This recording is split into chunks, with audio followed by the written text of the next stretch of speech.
I'm really happy to be here again today and just congratulate again the PI Apparel team on this wonderful event. And I'm really honored to be sitting here once again with Katina Boutis, the Director of Sustainability for Everlane. And just to quickly introduce myself, for those of you who weren't here yesterday, I'm the co-founder of Fashinnovation. We're a global platform where we've had now over 800 speakers around the world speak around innovation, sustainability, and entrepreneurship. This year, we rang the bell at NASDAQ. That's like my big milestone that we've achieved. And it's been just really exciting to continue to build community around tech and fashion, which are very important when they come together, where we want the fashion industry to go forward. So I'm excited to be here with you, Katina. Do you want to introduce yourself to everyone? Sure. I feel like I was just here. So sorry if any of the topics today are a bit repetitive, but as we like to say, repetition is reputation. So we'll try to give some additional insights today. But anyhow, I'm Katina. I'm the Director of Sustainability at Everlane.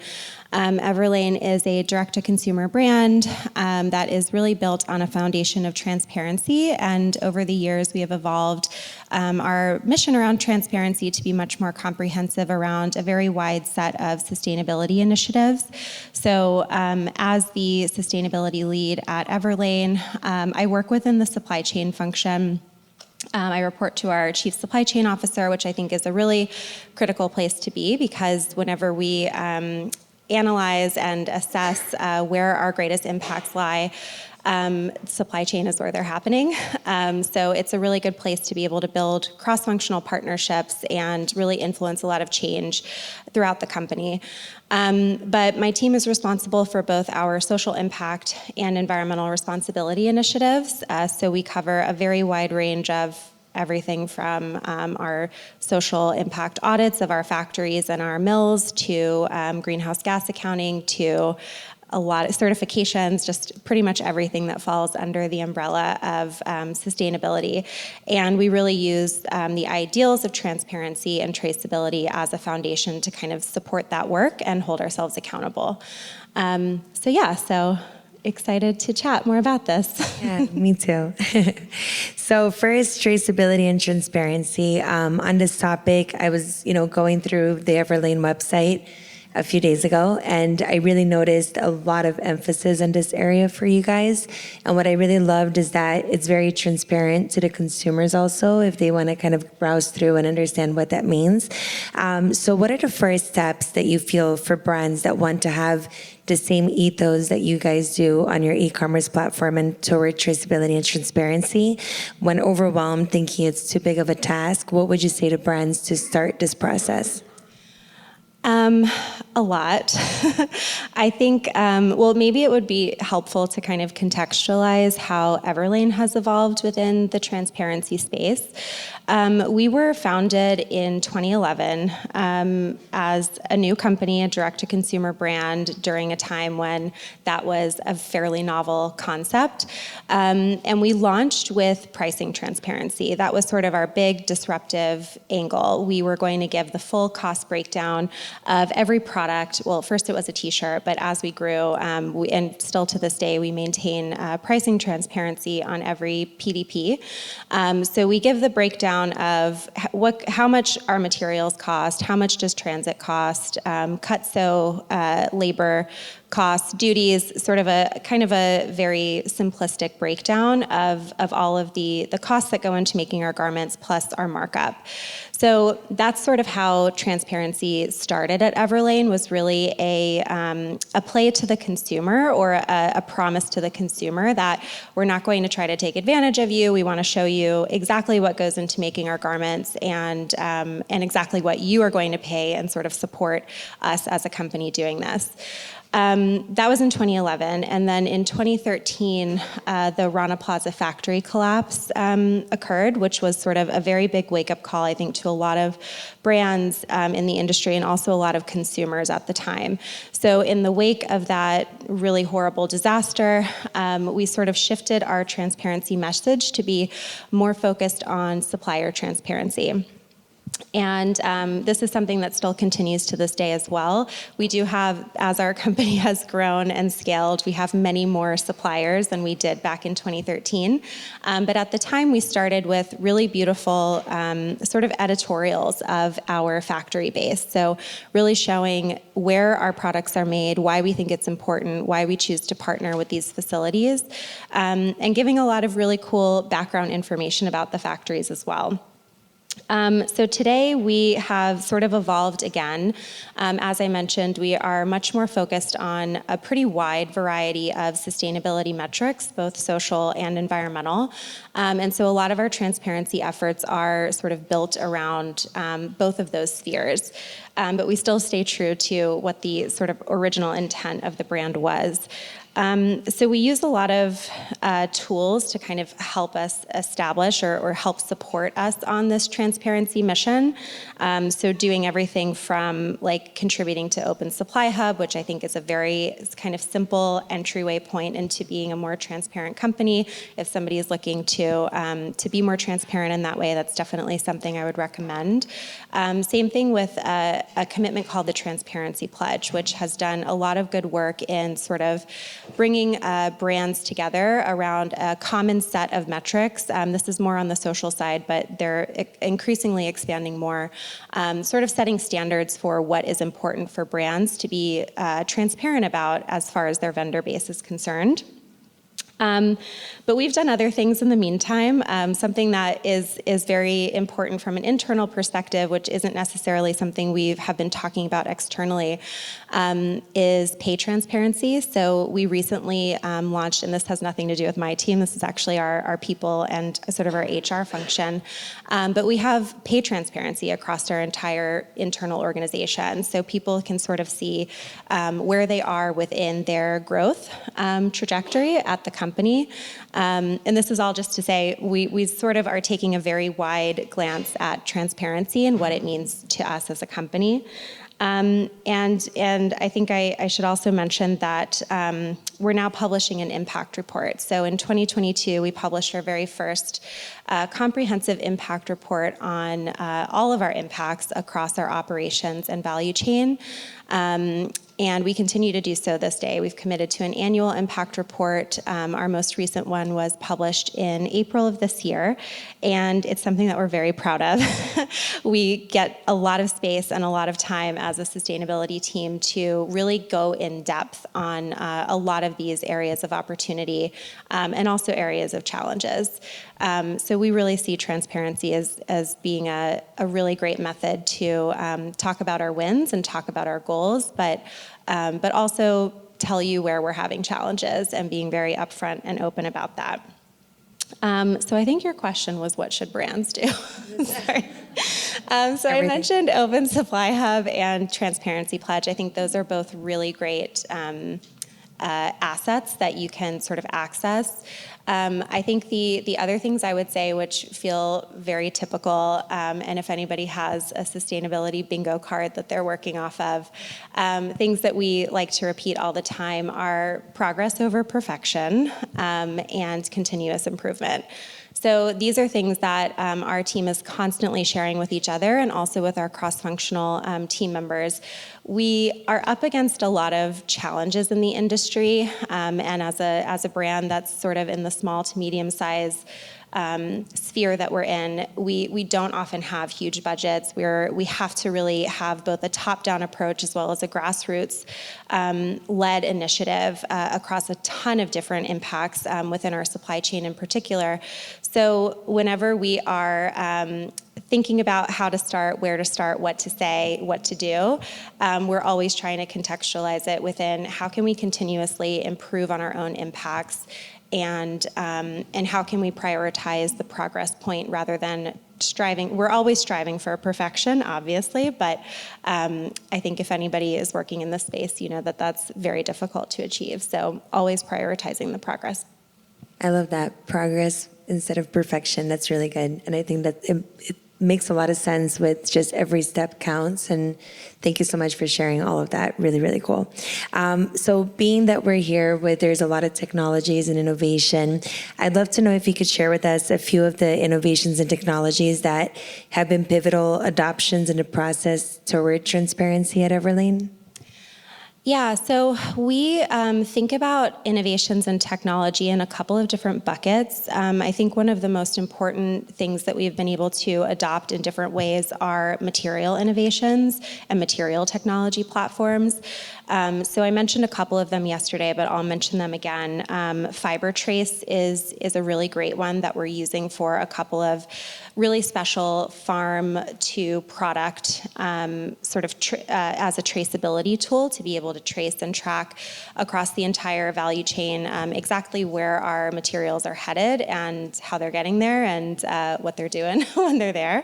And the same thing for Textile Genesis, which is another kind of tech-enabled platform sort of built off of, I'm probably butchering this, but sort of blockchain-esque, but not blockchain-powered, but a way to sort of trace materials as they move through the value chain from the farm origination or whatever that origin point is, the processor, all the way through to the finished good.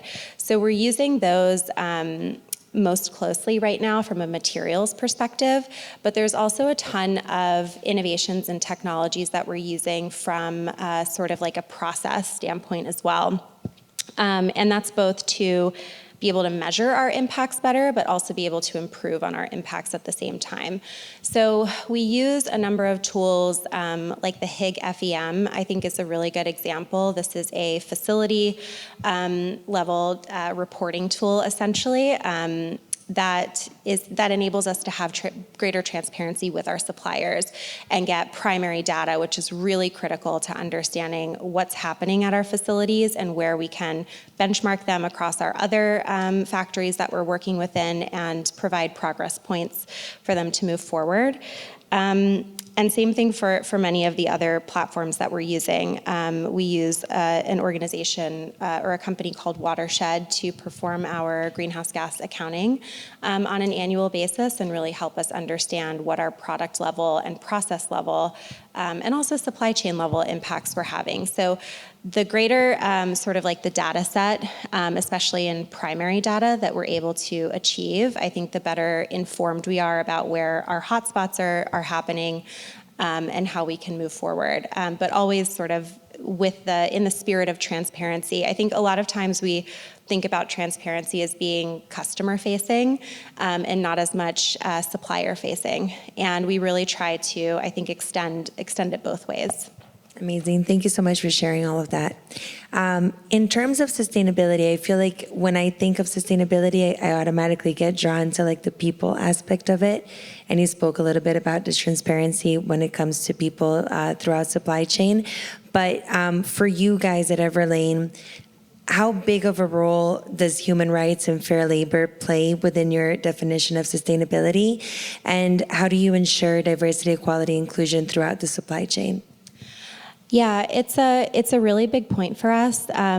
It's actually one of the focuses of our three-pillared kind of strategy and approach to sustainability. So we've built a short and a long-term strategy around three key pillars: keep Earth clean, keep Earth cool, and do right by people. So our do right by people sort of pillar within this three is really focused on exactly your question. So our goal within this pillar is to honor and uplift all rights for all people. So we like to think about this both from an internal perspective within the work that we do as an organization across our team members, but also extending this to our upstream team members, all of the workers within the factory, the partner factories that we work with. But similarly from a community impact perspective as well. So this is sort of a very big pillar for us. And we like it so much, it sort of gets its own name and its own needs. But we have a couple of focus areas within that.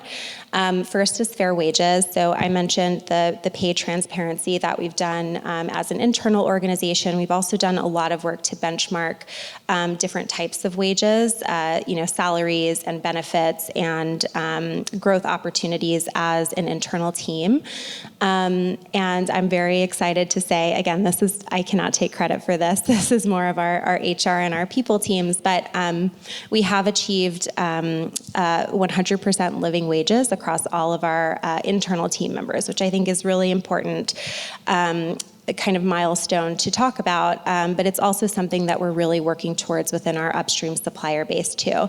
So we take a lot of meaningful action in understanding and benchmarking where wages are at the factory level and in different regions of different cities, and being able to try to support our factories moving forward. And this is a much longer term project that we're working on, but being able to work towards living wages across all of our vendor base as well is something that's really important to us.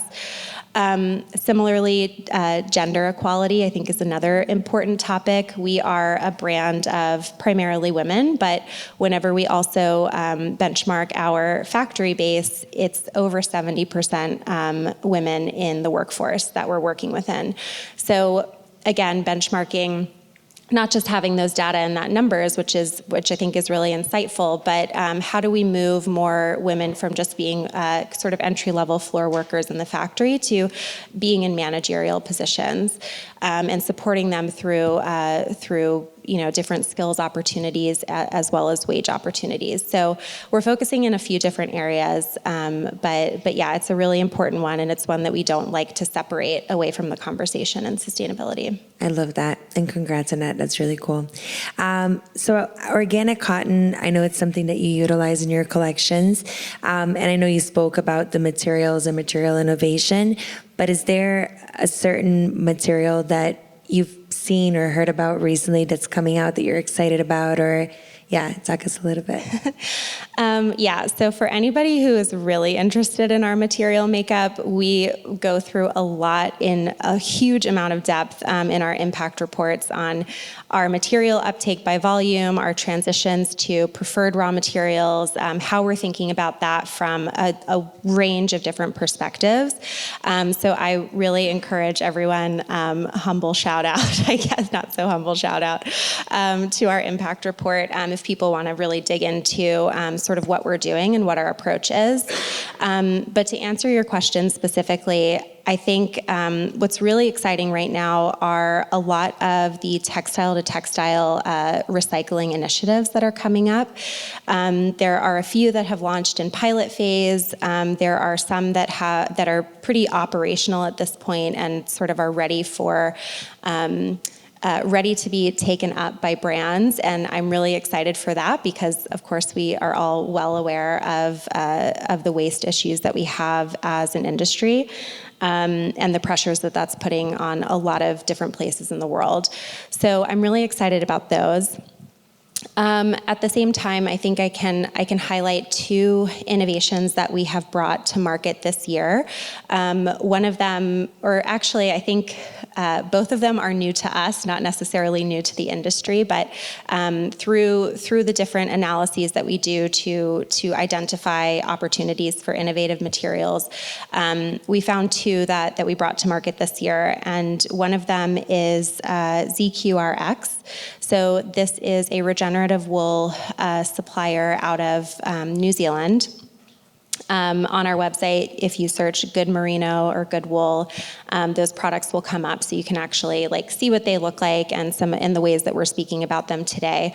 But they are credited with having the first carbon positive or carbon sequestration positive farms in New Zealand, and they're doing a ton of really great work to continue to adopt regenerative practices across more and more acres of land in incorporating in animal husbandry practices in order to do that. So we have really granular, detailed information on the amount of carbon sequestration that's able to be pulled out of the atmosphere and sort of sequestered into the soil through the different practices that they have.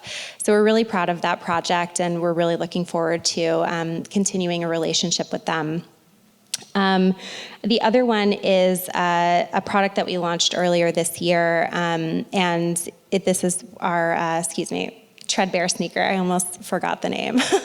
Our Treadbear sneaker, which is something that we're really proud of. This is our lowest impact piece of footwear that we've ever created. And we were able to accomplish this through primarily recycled materials. So it's a sneaker that has, and it's undyed. It's sort of a very, very cool sort of natural approach to footwear. It has a fully recycled upper made of recycled cotton with recycled trims throughout. And the innovative part was that we were able to partner with a group of rubber farmers, rubber tree sort of harvesters, to produce a totally natural 100% latex, undyed, unprocessed rubber outsole. And I wrote it down because I didn't want to forget. We also performed sort of an LCA assessment on what the impacts of the sneaker were, because we had a hunch that it was going to be fairly low. And overall, this for the pair, it's 4.78 kgs of carbon dioxide equivalent, which is by far the lowest impact sneaker that we've ever been able to create. So it's something that we're really proud of. It was a big partnership across many teams within our company, from starting with design all the way through to sourcing and logistics, and everybody who's involved in the storytelling of that product. So yeah, something that we're really proud of. Do you know if the rubber was made in Brazil? Amazon? Yes. No, I'm sorry, not in Brazil. The sneaker was, okay, but it's from Laos. Okay, very cool. That's awesome. Congrats on that project. And actually, talking about like the taking waste and turning it into textiles, I recently met like a brother and sister, twins, very young, in their early 20s, started a company called Wastewear. Just wanted to briefly talk about it because it's pretty incredible. They're taking 100% waste from generations of manufacturer families in India and creating new textiles out of it, and it feels incredible, and it looks really good too. But I love that, and I'm excited about that space too. So what do you feel is the biggest challenge in like radical transparency? Like, what has been the biggest challenge for Everlane? And you already do so much, but I feel like people are always like wanting more. What's the challenge in that? So I think I've mentioned this already, but we really use transparency as sort of a driver for the work that we're doing. So it's a way to hold ourselves accountable. It's a way to demonstrate, I think, the validity of and the integrity of a lot of the projects that we're doing. But I think there are a lot of challenges with transparency. One of which is I think that there's a sort of misconception that transparency equals perfection. And what our approach to transparency is we want to tell you as much as we can about everything that's going on. So sort of the good, the bad, and the ugly. The good being the progress that we're making, the strides that we're taking towards all of our different goals that we have, and how we're lowering our impacts for ourselves and for our customers and for our supply chain. The bad being where we're not reaching our targets and where we're having challenges, why those challenges exist, and why we're maybe off the mark. And then the ugly, which is just sort of shedding light on a lot of industry practices and industry challenges that make this work really difficult, but still worth pursuing. So I think that's sort of how we view our work within transparency, and that's how we try to stay true to the work that we're doing. But I think we've often gotten challenges about not doing enough or not being, as progressive or as far ahead as maybe we would like to be. So yes, I think transparency does not equal perfection, but it's a really good way to continue to demonstrate progress across the different impact areas that we're working towards. But at the same time, I think there are a lot of general challenges. I think context is one of them. I think there are a lot of really great organizations, NGOs that are working in this space to really push our industry forward. And be paying attention to a lot of really difficult areas of our industry that need addressing.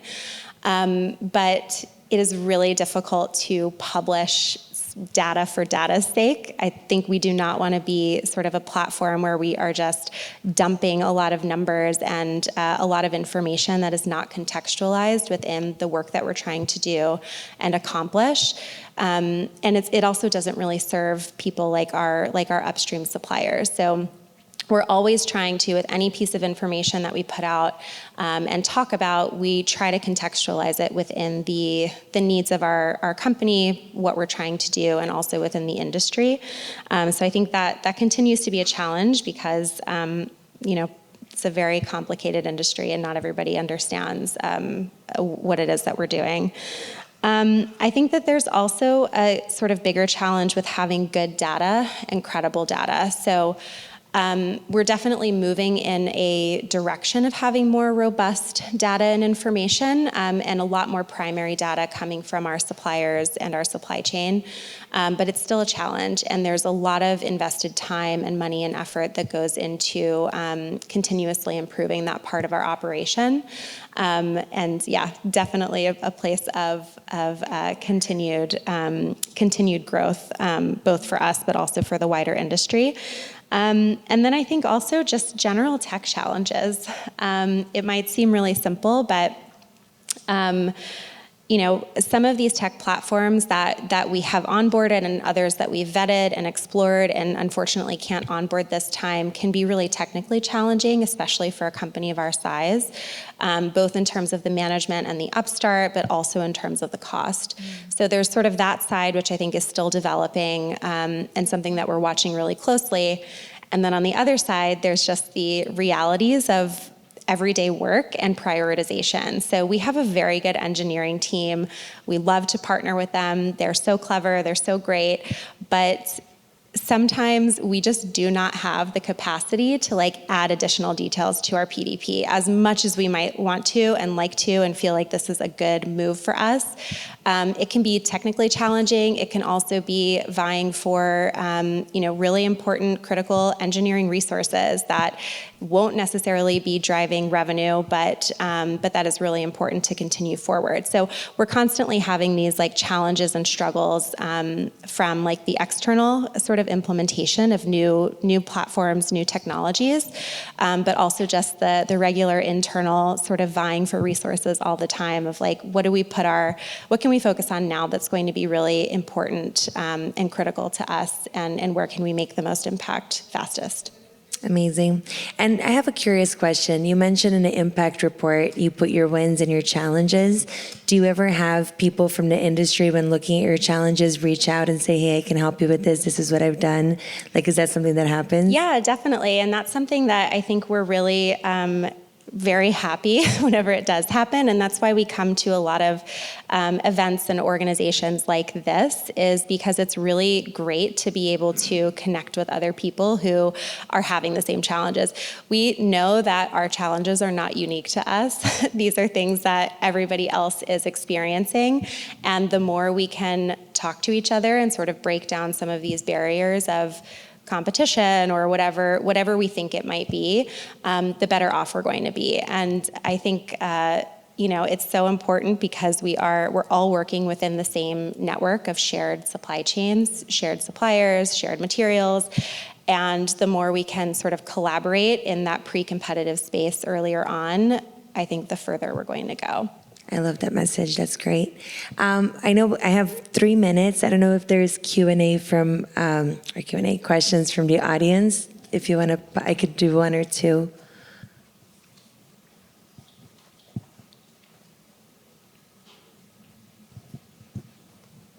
No. Okay. If there's any questions, but we can also, as we wait to see if there's a question, finish off just with what do you want to see in the industry in the next, let's say, 5 years? If you had a magic wand, what would be like the ideal thing that you'd see happen? Oh my gosh. Well, do I only get to choose one thing or, okay. I don't know. I think since we were talking about sort of the human rights space, I think that is an area that is much less talked about, much less understood, and not as easy to measure in the same ways that we can measure like greenhouse gas emissions equivalents or gallons of water used per denim washed or something like that. I think that's the place where I'd like to see the most progress. I love that. So I don't have glasses on, so I gotta get up. Okay, so for climate change, is more of the responsibility on the brand side, manufacturing too many products, or on the consumer side, increased consumption, or both? I think it's both. I think that there's definitely kind of a personal sort of connection to things and consumption, especially coming from, I'm a millennial, I'm an American. I was definitely brought up in a time and place that is very consumer-centric. I think there's a lot to be said about sort of personal practices and what we can do, how we can be voting with our dollars, and what we can do. I think on the other side, there are huge systemic challenges, which is maybe more to like the brand side of manufacturing over production, which, is part of what's driving overconsumption. I definitely think that it's both, and I think we have to be addressing both sides of that. Amazing. So let me see, I could do one more question. Okay. How does Everlane approach the end of useful life or first life of products in terms of guiding consumers toward recycle or resell? That's a great question. We are really supportive of all resale platforms. We do not currently have one sort of connected to our brand today, but it's something that we continue to explore and try to build a business case to adding that to our as an option, like to come back to Everlane to shop secondhand. But we definitely see it happening organically without our participation, which I think is something that's really cool. And we encourage our customers to buy and sell on secondhand if they want to. So I think that's just a really cool thing to see our customers going and buying and selling their old Everlane product. It's a testament to, I think, the quality, but I think it also shows that there is a market for a secondhand sort of resale, reuse case for our product. So we encourage our customers to shop secondhand. We do it on our website, we do it on social sometimes, and we also do it within our impact report. And for end of life, I think that this is such a huge challenge for all of us. And it's something that we are really working towards. But we are starting with the product that we have sort of within the four walls of our organization right now, which are damaged returns. And we're doing a lot of work on sort of understanding the landscape of reverse logistics to sortation to pre-processing to innovative textile to textile recycling solutions. And this is something else that we speak extensively about our research and our pilot projects in our report as well. But that's sort of where we're starting to really understand what the flow is of product and how to address it at true end of life, and what the opportunities are for us to plug into. Amazing. Thank you. We won't be able to get to the other questions, unfortunately, but it was really nice to talk to you again, and thank you all so much.